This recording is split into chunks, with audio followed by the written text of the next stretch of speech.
Welcome. You're watching Flat Out Drive. I am Vijay, and this is 2024 Hyundai Tucson.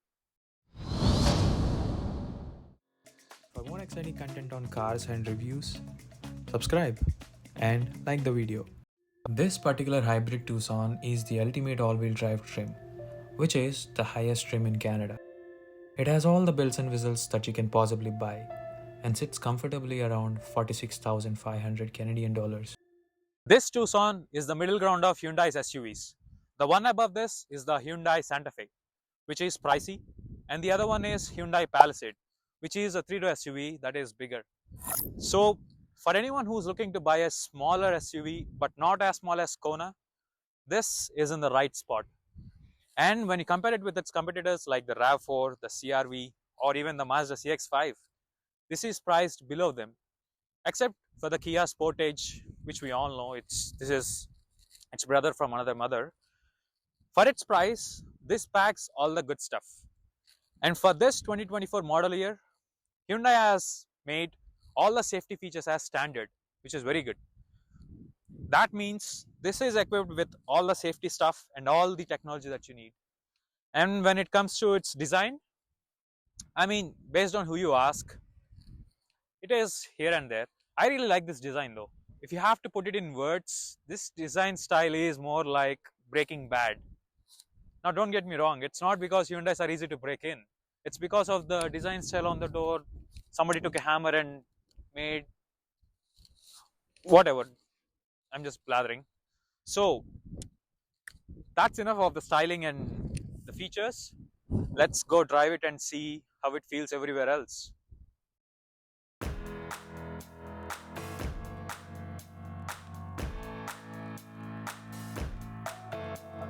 Okay, driving the 2024 Hyundai Tucson. First impressions. I really like this driving position I'm sitting in now. I can get low enough in this car. At the same time, since this is an SUV, I sit up on the ground, so it kind of balances it out. And the space in the interior cabin is very spacious as well. I think this is one of the biggest SUV of this segment. The ride quality is very soft, it's very plush. There are no jitters at all whatsoever, but you can feel the occasional bump once in a while. You can feel bumps in any car, but this handles bumps very well. The calibration or the damping in this suspension is really well done. There is no extra bounce or springiness in the car. Combined with the ride, the noise insulation is also very spot on. I think Hyundai has used quality noise cancelling material in this car, and it shows, because even when I'm traveling on the highway at say 100 kilometers an hour, I could barely hear any tire noise coming in. There is a bit of wind noise because at that speed you have a lot of wind noise coming onto the car, but compared with other cars, this insulates from the wind and the road very well. I really like driving this car for long hours.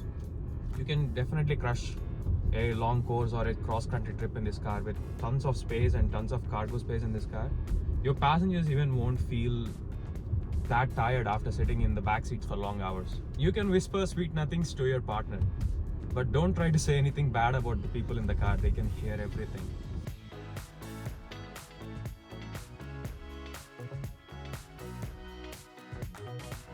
Now the question is, how does it handle? Well, that's something that you're not looking for in this car, right? Because this is a big SUV that weighs over 3,800 pounds. You just want it to handle more or so like a car, because you don't want it to feel like a van or a bus, right? In that aspect, this works well. I wouldn't say it is sharp, but it is not roundy. What I meant to say there is it handles its mass really well, and also there is weight to the steering. Not great, but there is no feedback at all. So it is sharp, but it is not overly sharp like the Range Rover I drove last time. The 1.6 liter turbocharged engine does produce 226 horsepower and 258 pound-feet of torque. Now you see this torque number is higher than the horsepower number. Now that is not a bad thing actually for this car. Since the torque number is so high, you get to use the power way low in the speed. So in the city while you're driving at say 60 kilometers per hour, you have the access to the power low down. You don't have to reach high speeds to get going.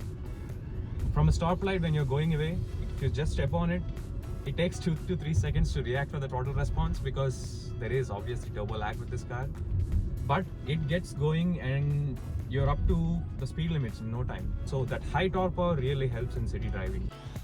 And the hybrid powertrain in this Tucson is very smooth. It is almost unnoticeable when transitioning from battery to gas power. It doesn't have a dedicated EV only mode, but still gives an amazing fuel economy both in the city and highway driving. Paired with that engine, we have a 6-speed transmission in this car. Transmission is okay for the most part, but when you're trying to manually shift it using these paddle shifters that this car has, which do not belong in an SUV, which I'll talk about in a second. If you're not driving it with the paddle shifters, this sorts itself out really well. It knows when to shift, it knows when to downshift, depending on speed. But the paddle shifters, as I said, why do manufacturers keep giving us the stuff we don't need? I know people want to drive it sporty, but it is a big SUV to haul family across country. You don't need paddle shifters for this car. There is certainly that 3-second delay with the paddle shifters and with the transmission and even with the throttle response. Let me come to a quick stop. I'll show you what I'm talking about. Shifts. That is why I make a point of not giving paddle shifters for a big SUV. It doesn't make any useful purpose for it. Instead, I would take a regular shifter over these buttons here or over these paddle shifters. Which brings me to the center console. Shifter selection here is all done through switches, which really confuses me whenever I get in this car. Because in a traditional shifter, you have park on one end and drive on the other end. When you get into a car, you'll just shift it to drive and then go. And when you're done, you just park it and then you get out. So I had this trouble of pressing reverse instead of park whenever I park my car and then get out, only to see it is rolling backwards and quickly get in and stop the car. So it happened a couple of times, but it is more than it isn't supposed to happen. So I know most people don't have any problems.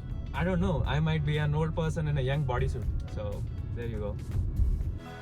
Alright then, the Tucson looks good, drives better, and also saves a lot of fuel. But how does it feel in the inside? By the way, I'm talking about the interior here.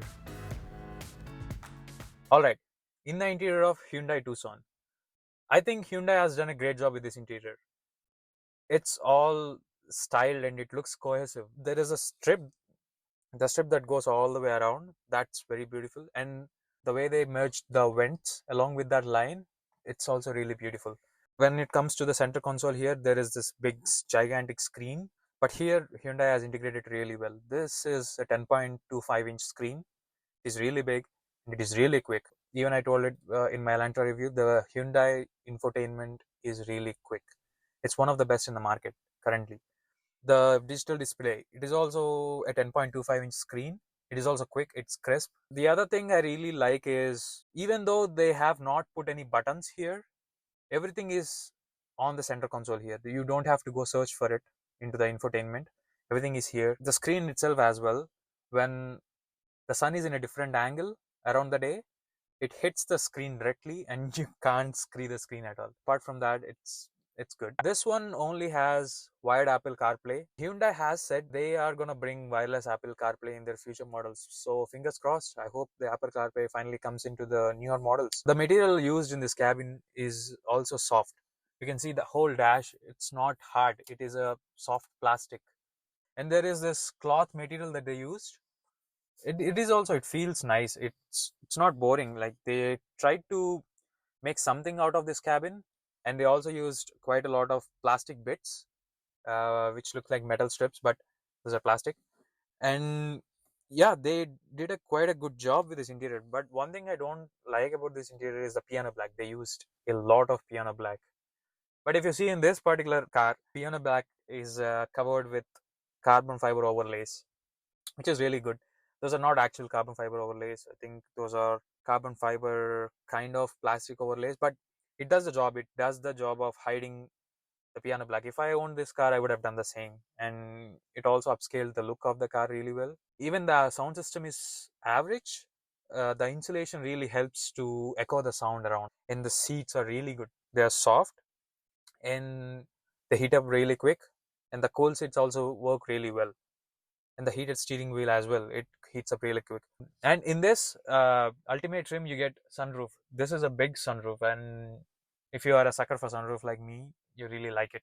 The backseat space is also really great. I think the cabin space and the backseat space are biggest in this Tucson than in its competitors, and it reflects in the boot space as well. This is also a big boot. It's more than you need. It can easily fit, I don't know, 5 checked-in bags with the seat down, or 6 even. If I had a choice of taking only this as a car to travel across the country, I do it happily. It's so quiet, the ride is so good, and the interior space is also very nice and easy to use. If you are in the market for an SUV, I think Hyundai Tucson is a great prospect. In a world of grey SUVs, this Tucson stands out for its uniqueness and comfort. However, let's see how it does in the long run. Thanks for watching.